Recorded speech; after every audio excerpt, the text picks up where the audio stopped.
আজকে রিলায়েন্স ট্রেন্ডসে গেছিলাম একটা ছোট্ট করে শপিং করতে। হ্যাঁ, এই প্যান্টটা আর এই শার্টটা আর এই প্যান্টটা কিনলাম।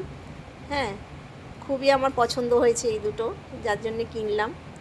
আর সমস্ত কালেকশান তো কিছু বলার নেই, কুর্তিগুলো তো এক্সে বারকার এক, মনে হয় সবই নিয়ে নিই কিন্তু সামর্থ্যের ব্যাপার আছে, এগুলো তো সব নিতে পারি না, কিন্তু দেখতে তো পারি, দেখতে তো দোষ নেই বন্ধুরা। আমরা শুধু দেখছিলাম, আমার মেয়ে আর আমি গেছিলাম, সমস্ত দেখলাম মন ভরে। হ্যাঁ, এই এই হলুদ রঙের এই যে যে এটা রয়েছে, ওয়ান পিসটা রয়েছে, এটা তো দেখে আমার ভীষণ পছন্দ হয়েছে, কিন্তু পরার তো বয়স নেই, যার জন্য কিনলাম না, পরে মেয়েকে কিনে দেবো, আজকে আর মেয়েকে কিছু কিনে দিতে পারিনি। এই সমস্তগুলো দেখলাম, যত দেখছি তত মনে হয় এটা নিই, ওটা নিই, সেটা নিই, সেটা এই সব মনে হচ্ছে। হ্যাঁ, দেখতে দেখতে তারপরে মেয়ে গিয়ে বিল পেমেন্ট করলো, তারপরে বাড়ির উদ্দেশ্যে রওনা দিলাম। হ্যাঁ, খুব মনটা খুশি খুশি মন নিয়ে বাড়িতে চলে এলাম। বন্ধুরা টাটা, আবার অন্য কোনো ভিডিও নিয়ে আসবো।